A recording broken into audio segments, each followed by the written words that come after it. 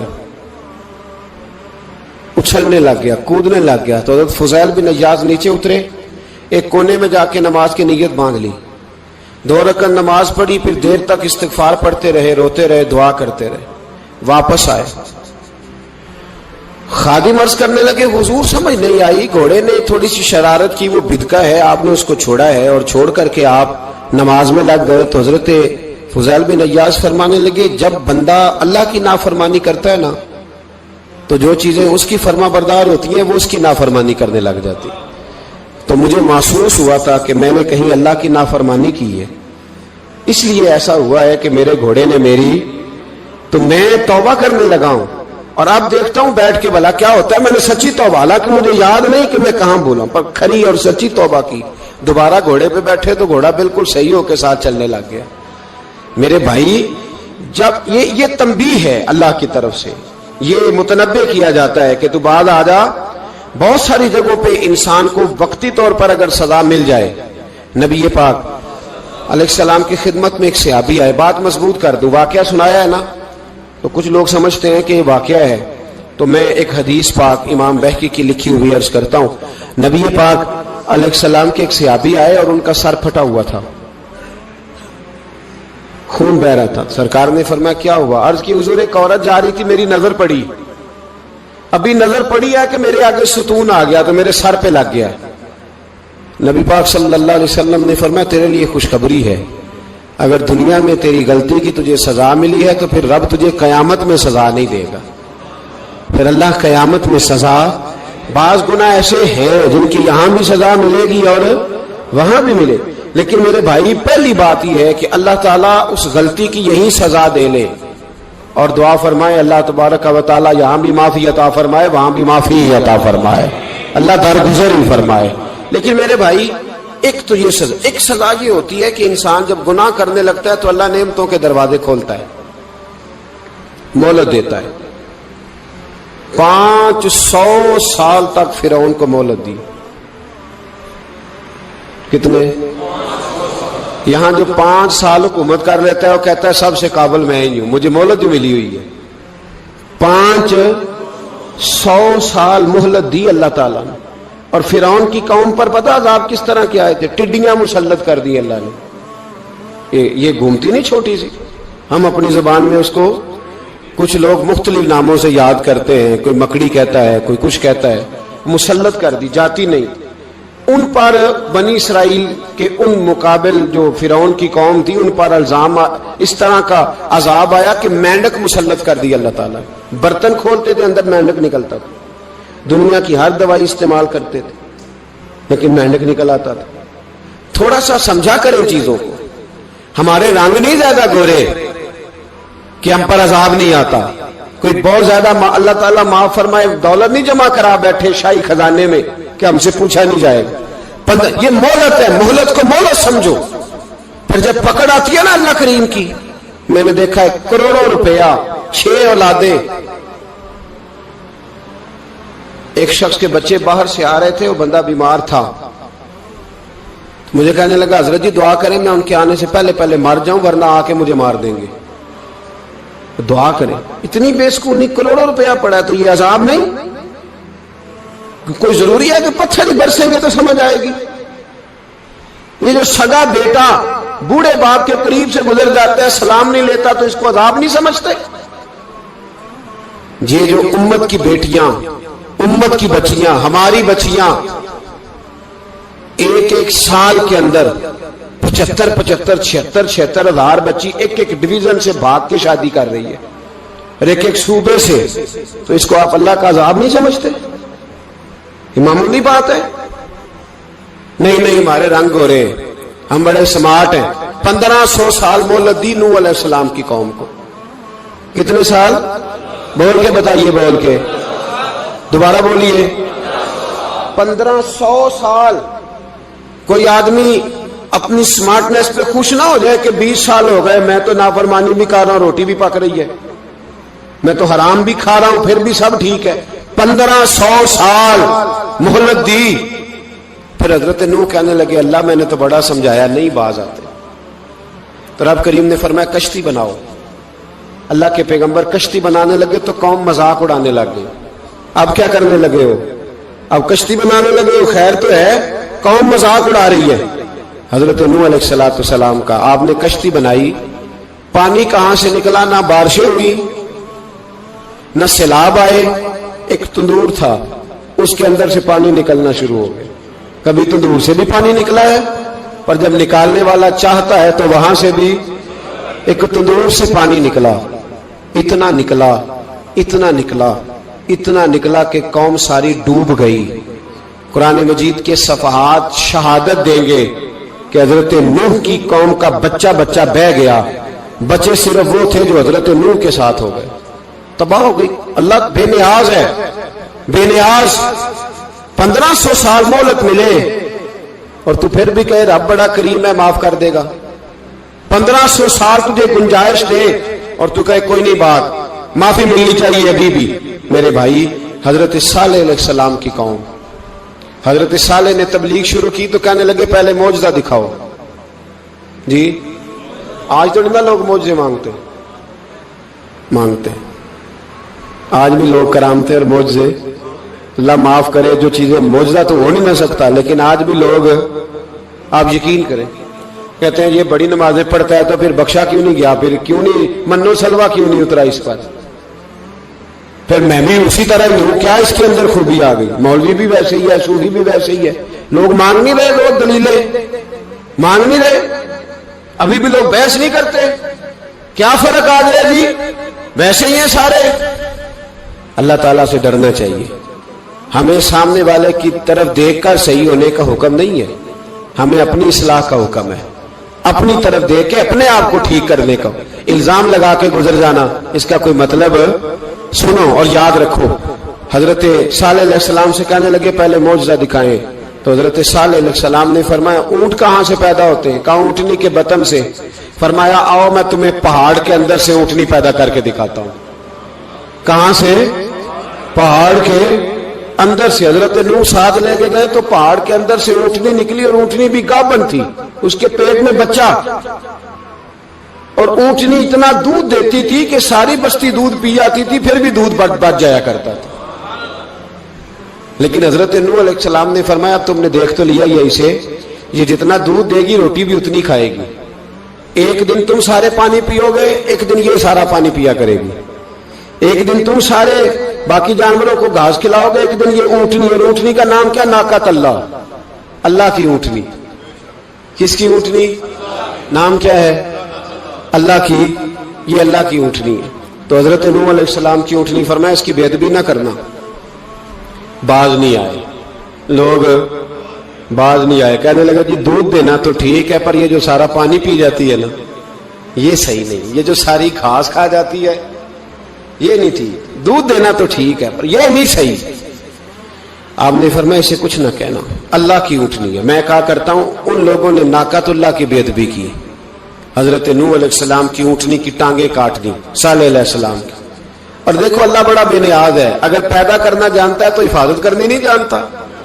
لیکن رب کریم نے فرمایا نہ کرنا. انہوں نے ان کے پیر کاٹ دیے، کانوں پہ چھریاں لگائیں. اونٹنی جب مر گئی، اونٹنی اللہ تبارک و تعالیٰ کی وہ اونٹنی جب مر گئی تو حضرت صالح علیہ السلام کی قوم پر رب کریم نے زلزلہ بھیجا. اذا زلزلت الارض زلزالہا، جب زلزلے آئیں گے اور جب ان کا زلزلہ آنا زلزلہ آتا ہے نا، کیا کرتی ہے قوم؟ لا الہ الا اللہ، لا الہ الا اللہ، کلمے جاری ہو جاتے. بلکہ ایک دفعہ ایسا بھی ہوا کہ مسجدوں میں اعلان ہونے لگے زلزلہ آ رہا ہے. جو فجر کے لیے نہیں اٹھے زلزلے کے لیے وہ بھی اٹھ گئے. جن کا دعویٰ ہے نا میری سویرے آنکھ نہیں کھلتی، ان کی لگی نہیں کتنے گھنٹے، بعد میں بھی نہیں لگی. ٹی وی پہ اعلان ہوتے رہے کوئی نہیں آ رہا، سو جاؤ چپ کر کے. لیکن آنکھ لگی. موت سے تو ڈرتا ہے، اللہ سے ڈرتا ہی نہیں. موت کا خوف ہے، رب کا نہیں. زلزلہ آیا، ساری قوم تباہ ہو گئی. بتاؤ اگر ناقت اللہ کی گستاخی ہو تو اللہ ناراض ہو جاتا ہے، اور اگر اولیاء اللہ کی ہو، اگر اولیاء اللہ کی ہو تو رب ناراض نہیں ہوتا. شرم نہیں آتی لوگوں کو داتا صاحب کی بے ادبی کرتے، شرم نہیں آتی لوگوں کو غوث اعظم کی گستاخی کرتے، حیا نہیں آتی جنہوں نے دین پھیلایا ان کی بے ادبی. میں درد سے کہتا ہوں، رو کے کہتا ہوں، اور اگر کلیجہ پھٹ سکے تو میں دکھاؤں زخم کتنے. ایک حج کے موقع پر ایک بابا جی، اس سال 4,80,000 روپے کا پرائیویٹ حج تھا، اور بابا جی کی کیفیت کمزور تھی، بیچارے بیمار تھے. اس کے باوجود وہ گئے. بوڑھے آدمی، جا کے بیٹھیے، بزرگ، اور کتنی مشکل ہے وہاں منا، مزدلفہ، عرفات، طواف زیارت، کتنا مشکل کام ہے طواف زیارت کرنا، طواف وداع کرنا. کس کٹھن سے حج کیا، بڑھاپے میں، پیسے بھی لگائے. اور جب وہ روضہ رسول پہ گئے صلی اللہ، اور انہوں نے جا کے نبی پاک صلی اللہ علیہ وسلم کے روزے کی طرف منہ کر کے درود شریف پڑھا تو ایک ملا نے اٹھ کے کہہ دیا تو مشرک ہے. تو میری روح کانپی. میں نے کہا تجھے شرم نہیں آئی، حیا نہیں آئی؟ اس کی عمر دیکھ، کس بڑھاپے میں کہاں سے چلا، کہاں آیا. یہ مشرک ہوتا تو کسی مندر میں جاتا، یہ مشرک ہوتا تو کسی گرجے میں جاتا. یہ مشرک نہیں، یہ مومن ہے. اور یہ وہ والا مومن ہے جس کے سینے میں دل جب دھڑکتا ہے تو خالی دھڑکتا نہیں، ساتھ وہ محمد عربی پہ درود و سلام بھی پڑھتا ہے. شرم نہیں آتی لوگوں کو؟ اتنی بڑی گستاخی کرتے. جو روزہ رسول پہ آیا مشرک ہے. میں نے تو ایک مولوی کو صاف صاف کہا تھا، میں نے کہا اگر میں مشرک ہوں تو نکالو، مشرک کا داخلہ تو یہاں ویسے ہی منع ہے. شرم نہیں آتی؟ اپنی زبان کا ایک پاس کرو کچھ. اتنا ظلم، اتنی بڑی فرقہ واریت امت میں، اتنا امت کو تقسیم کرتے ہو، تمہیں شرم نہیں آتی؟ جہاں سے اتحاد کا پیغام دینا چاہیے وہاں سے تم لوگوں کو فرقے کا پیغام دیتے ہو، ایک مقصود فرقے کی تبلیغ کرتے ہو. خدا را تو میں کہہ رہا ہوں ناقت اللہ کی بے ادبی پہ عذاب آتا ہے، تو اولیاء اللہ کی بے ادبی پہ نہیں آتا. داتا صاحب ساری زندگی تبلیغ کرتے رہے، ایک آدمی نے اٹھ کے کہہ دیا جناب وہ تو شرک کا اڈا ہے، تو رب کریم ناراض نہیں ہوتا ان باتوں سے؟ ہمیں خیال کرنا چاہیے، اللہ سے ڈرنا چاہیے. ان چیزوں سے عذاب آتا ہے اور آ رہا ہے. اللہ تعالی ہمیں محفوظ فرمائے. اللہ ہمیں اس سے، قوم لوط پہ بھی عذاب آیا. ہم جنس پرستی، مرد مردوں سے بدکاری کرتے. حضرت نوح نے سمجھایا کہ یہ کام درست، فطرت کے خلاف ہے، یہ کام درست نہیں. جب انسان یہ کام کرتا ہے تو زمین اور آسمان کانپتے ہیں. اب میں کیسے کھول کے بتاؤں؟ میرے پاس اعداد و شمار ہیں کہ پاکستان کے اندر اس کام کی کیفیت کیا ہے اور کس طرح کر کے لوگ، میں تو رونا روتا رہتا ہوں داڑھی کا. لوگ کئی دفعہ کہتے ہیں حضرت صاحب پہلے بھی آئے تھے تو داڑھی کی بات، پھر بھی آئے تو داڑھی کی بات. تو میں رونا روتا ہوں، اس لیے روتا ہوں کہ جو کلین شیو نوجوان ہوتا ہے وہ امرد کے حکم میں ہے، اس پر وہی حکم لگتا ہے جو عورت پہ لگتا ہے. اس کے ساتھ مرد کا اٹھنا بیٹھنا اسی طرح ناجائز ہے جس طرح عورت کے ساتھ. حضرت جنید بغدادی رحمت اللہ تعالی علیہ کے سامنے ایک شخص نے کہا وہ کتنا خوبصورت نوجوان جا رہا ہے، تو آپ فرمانے لگے تو حافظ قرآن نہیں کہا؟ ہاں. فرمانے لگے جا اپنے حفظ کی خیر منا. وہ شخص کہتا ہے میں نے اس بغیر داڑھی والے کلین شیو نوجوان کو بری نظر سے دیکھا، مجھے قرآن پاک ہی بھول گیا، سارا قرآن پاک بھول. اور کتنے سال میں دعائیں کرتا رہا, بیت اللہ کے طواف کرتا رہا, میں یاد بھی کرتا تو نہیں ہوتا.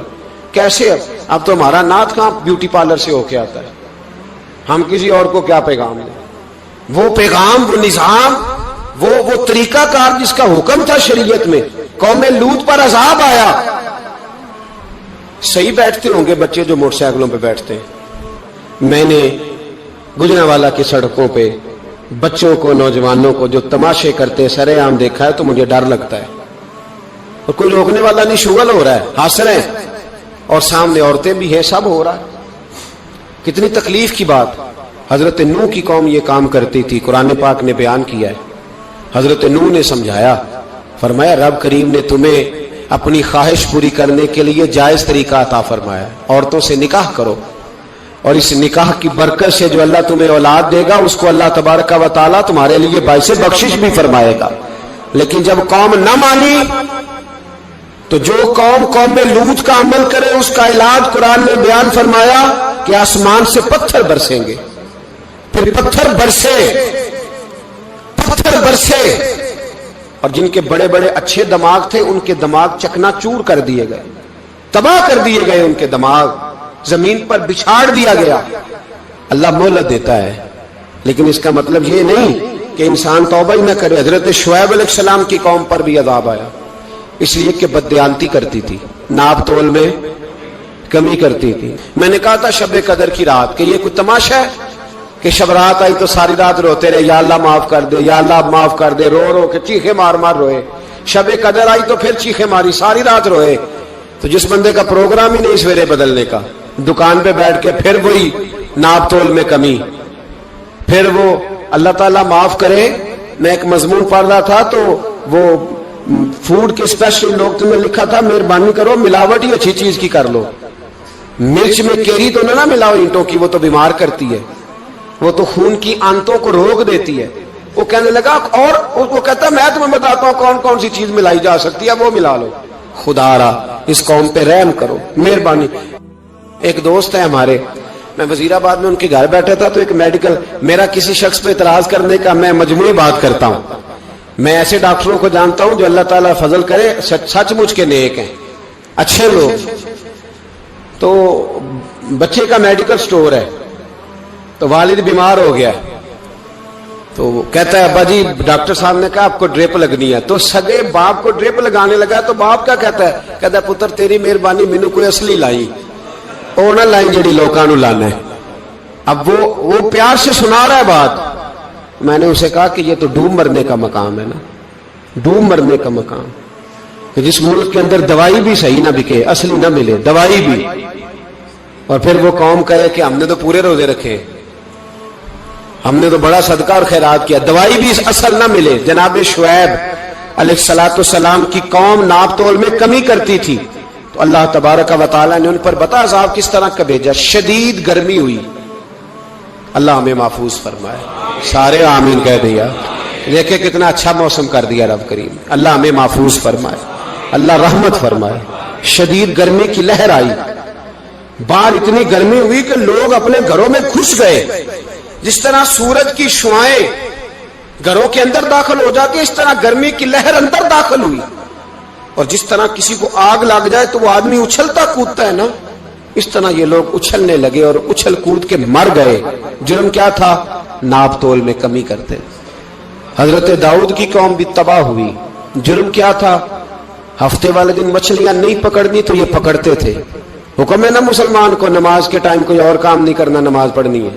میرا خیال ہے مسلمان تو فٹافٹ آ جاتے ہیں, سارے ہی پہنچ جاتے ہیں نا مسجدوں میں. ہلکا ہلکا بول رہے ہیں آپ, کیوں نہیں پہنچتے؟ اگر حضرت سیدنا, اور پتہ انہیں سزا کیا ملی؟ اللہ نے فرمایا اس ٹائم عبادت کرنے میں کام نہیں کرنا, وقت نہیں ہے کام کا. انہوں نے مچھلیاں پکڑی, 12,000 لوگ تھے. پتہ ہے مالک نے سزا کیا دی؟ بندر بنا دیا اللہ کریم. قرآن مجید کا پہلا سپارہ پڑھے, فَجَعَلْنَاهَا نَكَالًا لِمَا بَيْنَ يَدَيْهَا وَمَا خَلْفَهَا. اللہ فرماتے ہیں پچھلوں کے لیے بھی عبرت بنا دیا, بعد والوں کے لیے بھی عبرت, نشان عبرت بنا دیا. بندر بن گئے, اور جو ان کے دوست جو بچ گئے تھے ان کے پیر چومتے تھے, روتے تھے. 3 دن بندر بن کے زندہ رہے. سنو اور یاد رکھنا اس بات کو, غور کریں کیا میری طرف دیکھیں میرے بھائی. ایک مکران شاہ بادشاہ گزرا ہے ایران کا, کچھ نرم دل تھا, وہ نا سیر کرنے نکلا.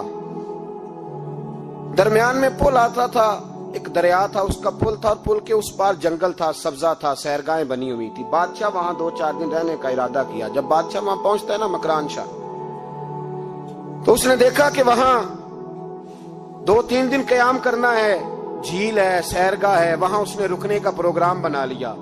بادشاہ تو علیحدہ اس کے لیے رہائش تھی, سپاہی علیحدہ رہتے تھے. یہاں تو لوگ کہتے ہیں نا وہ پولیس کو ڈانٹتے ہیں, پولیس کو پوچھتے ہیں. او بھائی, پولیس تو تمہارے ماتحت ہوتی ہے, پولیس تو سمجھ گئی ہے کہ تم کس طرح ان سے کام لیتے ہو, ان کو تو تم اپنے تحت رکھتے ہو. پولیس والے علیحدہ رہتے تھے, اس کے ساتھ جو سپاہی گئے ہوئے تھے, گن مین گئے ہوئے تھے. مکران شاہ سیر سپاٹے پہ رہتا تھا. ایک بوڑھی عورت تھی, اس کی ایک گائے تھی, وہ جنگل کے اندر بوڑھی رہتی تھی, گائے اس کی وہاں چرتی رہتی تھی. شام کو وہ گائے گھر لوٹتی, بوڑھی دودھ پی کے سو جاتی. سپاہی اس بوڑھی کے پاس آئے, کہنے لگے تیری گائے بڑی صحت مند ہے, ہمارے ہاتھ بیچ دے. بوڑھی نے کہا میرے بڑھاپے کا سہارا ہے, اس کا دودھ پی کے میں زندہ ہوں, بیچوں گی نہیں. وہی والا کام جو ہمارے ملک میں ہوتا ہے کہ قیمت کے ساتھ زمین دینی ہے کہ مفت دینی ہے. جب بڑے آدمی کو پسند آ جاتی ہے تو کہتے ہیں مول دینی ہے کہ مفت دینی ہے. دینی پڑتی ہے, غریب ہے, کیا کریں, مجبور ہے, مظلوم ہے. کہا بوڑھی عورت سے سپاہیوں نے بیچ دے, کہا نہیں. کہنے لگے نہیں بیچے گی تو ہم لے لیں گے. اس عورت کی گائے زبردستی سپاہی ذبح کر کے کھا گئے. بوڑھی نے بادشاہ تک پہنچنا چاہا, لیکن اس کو پہنچنے نہ دیا گیا, منع کر دیا گیا. اس کی رسائی نہ ہو سکی, غریب عورت تھی. جس دن مکران شاہ واپس آ رہے تھے نا سیر کر کے, پل سے گزر رہے تھے, تو کسی نے بوڑھی سے کہا کہ بادشاہ گزرے گا. وہ چھپ کے پل پہ بیٹھ گئی, اور مکران شاہ جب پل سے گزرنے لگے تو بوڑھی آگے آئی اور اس کے گھوڑے کی لگام پکڑی. ایسا جملہ کہا کہ مکران شاہ چکرا کے زمین پہ گرا. اور بوڑھی کہنے لگی مکران شاہ, تیرے سپاہی میری گائے ذبح کر کے کھا گئے ہیں, تو بتا اس کا حساب اس پل پہ کھڑے ہو کے دینا کہ پل صراط پہ دینا ہے. بتا یہاں کھڑے ہو کے دے گا کہ وہاں کھڑے ہو کے دے گا, بول. ارباب اقتدار, حکومت کے ایوانوں میں بیٹھنے والوں, بتاؤ زینب کا حساب قصور کے چوک میں کھڑے ہو کے دو گے کہ میدان محشر کے چوک میں کھڑے ہو کے دو گے؟ بتاؤ کہاں حساب دینا ہے, یہاں دینا ہے کہ وہاں دینا ہے؟ حساب تو بہرحال تمہیں دینا ہے. اس قوم کو اس کا حساب تو, زینب کا حساب تو دینا ہے, دینا پڑے گا, دیا جائے گا, پوچھا جائے گا. بتاؤ یہاں دینا ہے کہ وہاں دینا ہے؟ دینا تو پڑے گا. یہاں دو گے تو ہو سکتا ہے قیامت میں بچ جاؤ, اور اگر یہاں نہیں دو گے تو وہاں لٹکا دیے جاؤ گے, رسوا کیے جاؤ گے, پوچھا جائے گا. مکران شاہ چکرا کے گرا زمین پہ, اور گر کے کہنے لگا بی بی میں وہاں حساب نہیں دے سکتا, دو دینا یہیں لے لے, جو لینا یہیں لے لے. آ جاؤ, آ جاؤ, وقت ہے, گنجائش ہے, مہلت کے دنوں میں توبہ کر لو, پلٹ آؤ, اللہ کے حضور حاضر ہو جاؤ. اس معاشرے کو صفائی کی ضرورت پڑ گئی ہے. اس معاشرے میں ہر آدمی اپنا کردار ادا کرے, ظالم کے خلاف اٹھے, بے حیائی, فحاشی, عریانی, بدنگاہی, اس کے خلاف اٹھے. حضرت امیر معاویہ رضی اللہ تعالیٰ عنہ اپنے دور حکومت میں باہر نکلے. ایک بی بی با پردہ عورت برقعے میں گلی میں گھوم رہی تھی, برقع ڈال کے. حضرت امیر معاویہ دوڑ کے مسجد چلے گئے, رونے لگے, کہنے لگے صحابہ کے زمانے میں یہ عورتیں گلی میں آ گئی ہیں, ہمارے دور میں ہی آ گئی ہیں, کہیں اللہ کا قہر نازل نہ ہوتے. حالانکہ وہ با پردہ تھی بی بی. یہاں تو بڑی ڈٹائی کے ساتھ فرنٹ سیٹ پہ بے پردہ عورت کو بٹھایا جاتا ہے, اور دلیلیں دی جاتی ہیں کہ ہم پڑھ لکھ گئے, ایف ایس سی اور بی ایس سی ہماری تعلیم ہے. ہمارے پاس ابھی تازی تو کار آئی ہے, تو بتائیں نا کہ جو کار پہ بیٹھی ہے وہ کار کی مالکن ہے. یہاں تو ہر چیز کھول کے بیان کرنا لوگوں نے اپنے لیے ضروری سمجھ لیا ہے, اپنے کلچر کا حصہ بنا لیا ہے. خدا را فحاشی کے خلاف, بے حیائی کے خلاف, عریانی کے خلاف اٹھو, اور اس پل کو باندھو. جب تک فحاشی رہے گی, عریانی رہے گی. پاکستان میں 10 کے قریب بچوں کے ساتھ روز زیادتی ہوتی ہے. یہ آپ کے قومی اخبارات کی آج صبح کی رپورٹ ہے. یہ تو وہ چیزیں ہیں جو کھل کے باہر آ گئیں, اور اس کے علاوہ جو بے حیائی کے اڈے کھلے ہوئے ہیں, نہ جانے ان کی تعداد کتنی, کس قدر زیادہ ظلم ہو رہا ہے. میرے رسول پاک صلی اللہ تعالی وسلم نے فرمایا جب کوئی زنا کرتا ہے تو ایمان اس کے سینے سے نکل جاتا ہے اس کے سینے سے. آنکھوں پر پردہ ہونا چاہیے, کانوں پر پردہ ہونا. اور اگر زینب کے قتل کے بعد بھی کسی کے موبائل میں گندی تصویر ہے اور اس کے قتل کے بعد بھی بے حیائی کے گانے اس کے موبائل میں ہیں تو پھر وہ رسم کے آنسو نہ بہائے, پھر وہ صرف 2 منٹ کے لیے آگے بڑھ کے مرثیہ خانہ بنے, وہ پھر شاعر اور ادیب بننے کی کوشش نہ کرے, وہ پھر اپنے حصے کا جملہ لگا کر اپنے آپ کو فیس بک پہ ایکٹیو رکھنے کا تماشا نہ کرے. کیا مطلب ہوا ان چیزوں کا؟ اگر ابھی بھی برائی کے خلاف نہیں اٹھنا, بے حیائی اور فحاشی کے خلاف نہیں اٹھنا, میرے عزیزو آخری بات سننا اور اس کو ہمیشہ یاد رکھنا. میرے نبی پاک صلی اللہ تعالی علیہ وسلم نے فرمایا ہے کسی ایک مسلمان کے قتل میں اگر اہل زمین اہل آسمان سارے بھی شریک ہو جائیں, سارے, تو فرمایا ہو سکتا ہے اللہ سب کو جہنم میں ڈال دے. اس لیے کہ جو قتل ہے نا, قتل ایک ہے زیادتی اور ایک ہے پھر اس کے بعد قتل. ایک انسان کا قتل انسانیت کا قتل ہے, اتنا بڑا ظلم. اور یہاں تو اب قتل کی خبر آ جائے نا اخبار پہ تو اتنی دلچسپی والی رہتی نہیں. اتنے لوگ قتل ہو گئے, کوئی حرج نہیں. یہ تو ہمارے ہاں تو کسی سیاستدان کی شادی کی خبر آئے گی تو وہ دلچسپی والی ہوگی, اس پر تبصرے ہوں گے, کمنٹس ہوں گے. ایک بندہ مر گیا ٹھیک ہے, غریب آدمی تھا, قتل ہو گیا, جان چھوٹی, معاذ اللہ, اس پہ کون توجہ کرتا ہے؟ یہاں تو ان کے میلے چھیلے تماشوں پر لوگ تبصرے کرتے ہیں. یہ جو کوئی نئی ایکٹنگ کر کے دکھاتے ہیں اس پر ہماری توجہ جاتی ہے. اتنی عورتوں نے خودکشی کر لی اس لیے کہ شام کو کھانا نہیں تھا, بچوں سمیت دریا میں کود گئی. یہ ہوتا رہتا ہے, اس کی خیر ہے. معاذ اللہ, یہ تو سارے زمانے میں. یہ دیکھو کہ کسی سیاسی لیڈر نے کوئی نئی ایکٹنگ کی ہے تو اس پر تبصرہ کرتے ہیں, اس پر تھوڑی دیر بیٹھتے ہیں. او خدا کے بندو, اپنی ترجیحات بدلو. میں کہا کرتا ہوں ان کی گاڑیوں کے پیچھے بھاگنا چھوڑ دو گے تو یہ صحیح ہو جائیں گے. ان کی جائز ناجائز چیزوں پر نعرے لگانے بند کر دو گے تو یہ صحیح ہو جائیں گے. خدا را, زینب تو چلی گئی پر ہمیں ایک پیغام چھوڑ کے گئی ہے کہ فحاشی کے خلاف اٹھ کھڑے ہو. اب ظلم کے خلاف لڑنا سیکھو, اب اپنے اندر یہ طاقت پیدا کرو, اب طاقت پیدا کرو. ہمیں سارا پتا ہوتا ہے لیکن اس کے باوجود ہم ظالموں کے ساتھ کھڑے ہو کے ان کی تعریفیں کرتے ہیں, تصویریں لگاتے ہیں, سپورٹر ووٹر بنتے ہیں. اب اس کام سے باز آ جاؤ. خدا را اب بھی سمجھ جاؤ. اے اللہ, جمعے کے دن اس اجتماع میں تیری بارگاہ میں دعا کرتے ہیں, خداوندہ ساری بیٹیوں کو حفاظت کا پردہ عطا فرما. اللہ سب کے لیے حفاظت کے پردے نصیب فرما. اور میرے مولا ظالموں کو کیفر کردار تک پہنچا. اللہ ان ظالموں کو